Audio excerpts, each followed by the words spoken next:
Sandalwood ನಟರಿಗೆ ಮತ್ತೊಂದು ಸಂಕಷ್ಟ ಆಯಿತು. ಗೀತಾ ವಿಷ್ಣು ನಡೆಸಿದ ಕಾರು ಅಪಘಾತ ಪ್ರಕರಣದಲ್ಲಿ ನಟರ ವಿರುದ್ಧ ಕೇಸ್ ದಾಖಲಾಗಿದೆ. ಗೀತಾ ವಿಷ್ಣು ಜೊತೆಗೆ ನಟ ಪ್ರಣವ್ ದೇವರಾಜ್, ಶಶಾಂಕ್ ದೇವರಾಜ್ಗೆ ಸಂಕಷ್ಟ ಎದುರಾಗಿದೆ. ಒಟ್ಟು 9 ಮಂದಿ ವಿರುದ್ಧ ಪೊಲೀಸರು ದೋಷಾರೋಪ ಪಟ್ಟಿಯನ್ನ ಸಲ್ಲಿಸಿದ್ದಾರೆ. ಅಪಘಾತಕ್ಕೆ ಮೊದಲು ನಡೆದಿದ್ದ ಪಾರ್ಟಿಯಲ್ಲಿ ಗಾಂಜಾ ಸೇವನೆ ಮಾಡಿದ್ರು ಅನ್ನೋದು ಕನ್ಫರ್ಮ್ ಆಗಿದೆ. ಡಿಕೆ ಆದಿಕೇಶವಲು ಮೊಮ್ಮಗ ಗೀತಾ ವಿಷ್ಣು ಗಾಂಜಾ ಸೇವನೆ ಮಾಡಿ ಕಾರನ್ನ ಚಲಾಯಿಸಿದ್ದೇ ಈ ಅಪಘಾತಕ್ಕೆ ಕಾರಣ ಎನ್ನಲಾಗಿದೆ. ಎಲ್ಲಾ ಆರೋಪಿಗಳ ರಕ್ತದ ಮಾದರಿಯಲ್ಲೂ ಕೂಡ ಗಾಂಜಾ ಅಂಶ ಪತ್ತೆಯಾಗಿದೆ. ಅಪಘಾತ ನಡೆದ ಕಾರಿನಲ್ಲಿ 110 ಗ್ರಾಂ ಗಾಂಜಾ ಮತ್ತು 10,000 ಕ್ಯಾಶ್ ಪತ್ತೆಯಾಗಿದ್ದು, ಗಾಂಜಾ ಸೇವನೆ ಹೆಚ್ಚಾಗಿದ್ದರಿಂದಲೇ ಅಪಘಾತ ಸಂಭವಿಸಿದೆ ಅಂತ ಪೊಲೀಸರು ದೋಷಾರೋಪ ಪಟ್ಟಿಯಲ್ಲಿ ಉಲ್ಲೇಖ ಮಾಡಿದ್ದಾರೆ. ಅಪಘಾತ ನಡೆದ ಬರೋಬ್ಬರಿ 1 ವರ್ಷ 3 ತಿಂಗಳ ಬಳಿಕ ದೋಷಾರೋಪ ಪಟ್ಟಿಯನ್ನ ಸಲ್ಲಿಕೆ ಮಾಡಲಾಗಿದೆ.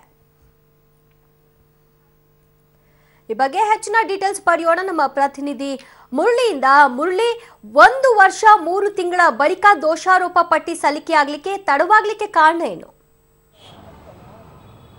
ಖಂಡಿತವಾಗಿಯೂ ದಿವ್ಯಾ, ಏನಂದ್ರೆ ಈ ಪ್ರಕರಣಕ್ಕೆ ಸಂಬಂಧಪಟ್ಟಂತೆ ಸಾಕಷ್ಟು ಗೊಂದಲಗಳಿತ್ತು. ಗೊಂದಲಗಳ ನಡುವೆ ಈಗ ದೋಷಾರೋಪ ಪಟ್ಟಿಯನ್ನ ಸಲ್ಲಿಕೆ ಮಾಡಿರುವಂತದ್ದು. ಪ್ರಮುಖವಾಗಿ ರಕ್ತದ ಮಾದರಿಯಲ್ಲಿದ್ದಂತ ಏನು ಗಾಂಜಾದ ಅಂಶ ಏನಿತ್ತು ಅದನ್ನ ಪತ್ತೆ ಹಚ್ಚಲಿಕ್ಕೆ ಸಾಕಷ್ಟು ತಡ ಆಯ್ತು. ಅಂದ್ರೆ ಮೊದಲ ಬಾರಿಗೆ ಒಂದು ರಿಪೋರ್ಟ್ ಬರುತ್ತೆ. ರಿಪೋರ್ಟ್ ಬಂದಾಗ ಅದು ನೆಗೆಟಿವ್ ಆಗಿತ್ತು. ಆ ರಕ್ತದ ಅಂಶದಲ್ಲಿ ಯಾವುದೇ ರೀತಿಯಾದ ಗಾಂಜಾ ಪತ್ತೆ ಆಗಿರ್ಲಿಲ್ಲ ಅನ್ನೋದ್ರ ಬಗ್ಗೆನೂ ಸಹ ಒಂದು ರಿಪೋರ್ಟ್ ಬಂದಿತ್ತು. ಅದಾದ ನಂತರ ಮತ್ತೊಂದು ಬಾರಿ ಮತ್ತೊಂದು ವಿಧಿವಿಧಾನ ಪ್ರಯೋಗಾಲಯಕ್ಕೆ ಕಳಿಸಿದ ಸಂದರ್ಭದಲ್ಲಿ ಎರಡೂ ಸಹ ಡಿಸ್ಮ್ಯಾಚ್ ಆಗ್ತಿತ್ತು. ಅಂದ್ರೆ ಎರಡರಲ್ಲೂ ವೇರಿಯೇಷನ್ ಗಳು ಕಾಣ್ತದೆ ಹಿನ್ನೆಲೆಯಲ್ಲಿ ಮತ್ತೊಂದು ಫೈನಲ್ ರಿಪೋರ್ಟ್ ಅನ್ನ ತರಿಸಿಕೊಳ್ಳೋದು ಹಿನ್ನೆಲೆಯಲ್ಲಿ ತಡವಾಗಿದ್ದು ಅನ್ನೋದ್ರ ಬಗ್ಗೆ ಈಗ ಪೊಲೀಸ್ ಮೂಲಗಳು ಒಂದು ಸ್ಪಷ್ಟವಾದ ಮಾಹಿತಿಯನ್ನು ನೀಡ್ತಾ ಇರುವಂತದ್ದು. ಅಂದ್ರೆ ಕಳೆದ ಸೆಪ್ಟೆಂಬರ್ 2017 ಸೆಪ್ಟೆಂಬರ್ ನಲ್ಲಿ ಒಂದು ಹಿಟ್ ಅಂಡ್ ರನ್ ಪ್ರಕರಣ ಆಗಿತ್ತು.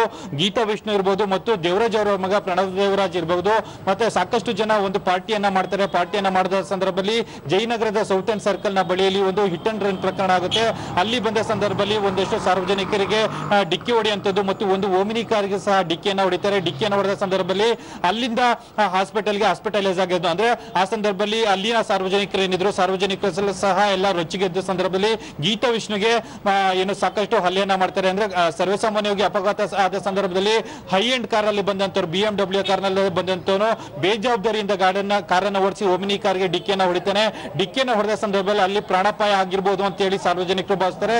ಸಾರ್ವಜನಿಕರು ಸಹ ಆತನ ಮೇಲೆ ಹಲ್ಲೆಯನ್ನ ಮಾಡುವಂಥದ್ದು.